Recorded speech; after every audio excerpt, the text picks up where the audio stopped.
History is filled with ghost lineages, umpires that rise from the shadows, their origins shrouded in mystery until the moment they seize the world stage.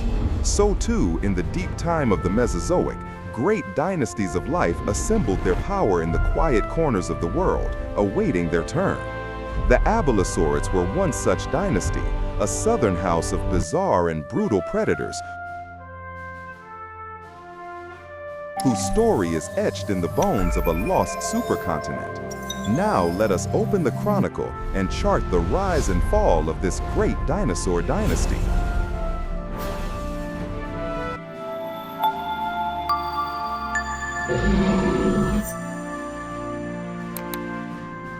Our story begins not with a roar, but a whisper in the Middle Jurassic, some 170 million years ago. The world belonged to other titans. Great allosaurs and megalosaurs patrolled the northern hemisphere, their fame cemented in stone. But on the vast, unified southern landmass of Gondwana, the ancestors of the Abelisaurids were merely secondary players. These early ceratosaurs were nimble, modestly sized carnivores, hunting in the fern-choked undergrowth, forever living in the shadow of larger, more established predators. They were not yet the monarchs they were destined to become.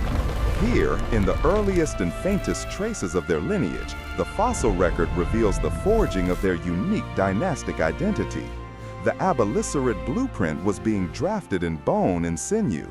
We see the first hints of a skull growing shorter, deeper, and more robust, a battering ram in the making. But the most radical experiment was happening with their forelimbs. Evolution, in a bold act of biological austerity, was stripping them away. These were not the powerful, grasping claws of their rivals, but tiny, vestigial appendages. This was no evolutionary mistake, it was a profound investment. By abandoning their arms, they were concentrating all their predatory power into one devastating weapon, the head. This anatomical gamble, honed over millennia in obscurity, was the key that would unlock an empire. The world that had forged the Abelisaurids in secret was about to shatter, and in that cataclysm, their dynasty would be crowned. During the Cretaceous period, the supercontinent of Gondwana began its slow, inexorable fragmentation. Land masses groaned and tore apart, creating new oceans and isolating continents for millions of years.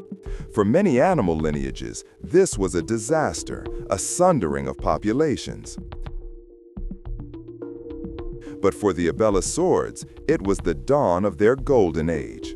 This geological upheaval was the coronation event that scattered their royal houses across South America, Africa, India, and Madagascar, where each would found its own predatory kingdom.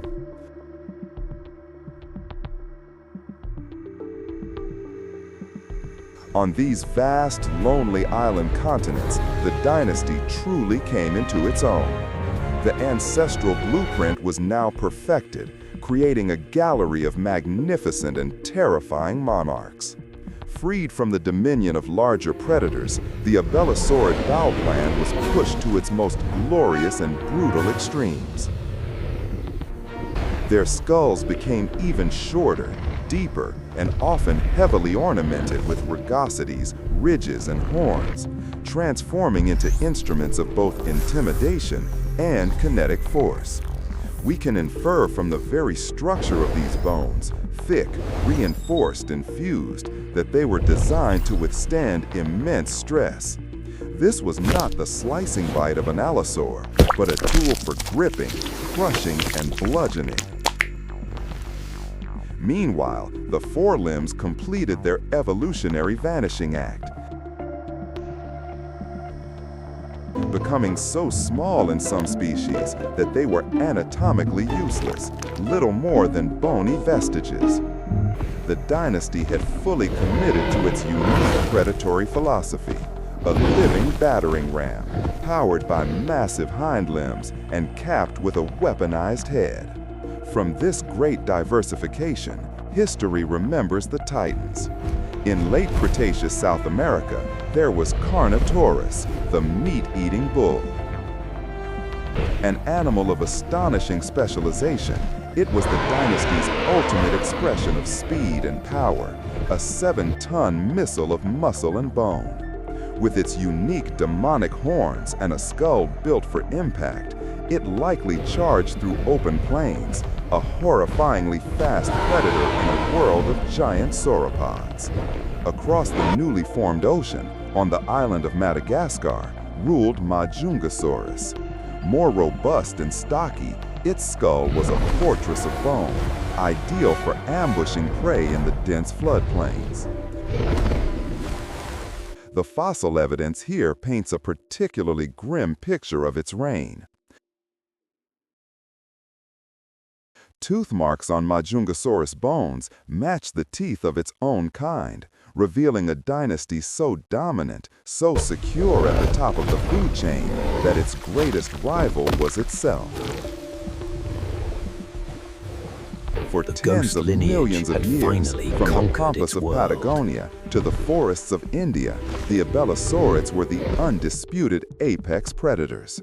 The ghost lineage had emerged from the shadows to claim an entire hemisphere as its own. But an empire built on isolation is a fragile thing. The very geological forces that had crowned the Abelisauridae dynasty now began to test it with a quiet, relentless siege. Each continental kingdom, South America, India, Madagascar, became a sealed evolutionary crucible. Locked within these vast natural arenas, the Abelisaurids were trapped in a brutal feedback loop with their primary prey, the colossal Titanosaurian sauropods. As the Titanosaurus evolved ever greater size and more formidable armor, the Abelisaurids were forced to double down on their own specializations. The arms race was on, and it was a war of anatomical extremes. Skulls had to become stronger, bites more powerful, and bodies more singularly focused on generating locomotive force. There was no room for generalists in this world. There was only a relentless push towards hyper-specialization. This glorious ascent, however, was also an evolutionary trap. By becoming the perfect titanosaur hunters, the dynasty was shackling its fate to these giants. Their entire biological toolkit, the battering ram skull, the immense jaw-closing muscles, the powerful legs, was exquisitely tuned for one specific and demanding task. The fossil record here suggests a dangerous lack of versatility. We find little evidence that they were adapted to hunt smaller, faster prey. What would happen if their primary food source dwindled? Their greatest strength had become a profound vulnerability. A monarch who can only fight dragons is helpless when the dragons disappear and the kingdom is overrun by wolves. The great trial for the Abelisaurids was not a singular dramatic confrontation with a superior rival dynasty. It was a slow, grinding war of attrition against their own environments. As the late Cretaceous wore on, subtle but critical changes in climate and sea level began to alter their isolated worlds. Habitats shifted, and the delicate ecological balance that supported vast herds of titanosaurs began to fray. The dynasty, so magnificently adapted to a world that was, found itself increasingly ill-equipped for the world that was becoming. The continental thrones that had once guaranteed their supremacy were now proving to be prisons of specialization, their occupants too rigid to adapt to the creeping crisis unfolding just beyond their palace walls. The dynasty did not dwindle into insignificance. Right up to the final moment of the Cretaceous, 66 million years ago, the last Abelisaurid monarchs still held their thrones. Species like Majungasaurus still prowled Madagascar, the undisputed masters of their isolated domain. Their great trial was not one they could fight with bone and muscle. It came from the sky. The Chicxulub asteroid struck with unimaginable force, unleashing a global winter that choked the atmosphere and starved the land. The mighty Tyrannosaurus, the Abelisaurids' great rivals and sole sustenance, perished in the ensuing darkness. With their food source gone, the hyper-specialized hunters were doomed. The last of this great southern dynasty, the final monarchs of 100-million-year reign, starved in the twilight of their own era. Their extinction was not a slow fade, but a sudden, violent overthrow by a cosmic force. They left no living heirs, only a magnificent and haunting fossil legacy, the silent testament to a lost empire of southern predators, a dynasty that ruled half the world until the world itself came to an end. And so, the chronicle of the Abelisaurids closes, their ghost lineage returning to the silent shadows from which it first emerged. Their reign is a profound and humbling reminder that on this planet, no dynasty, no matter how formidable, holds its throne forever. The Earth keeps its own time, and the fall of one empire is but the quiet prelude to the rise of the next, a cycle of stories written and erased in the deep strata of time.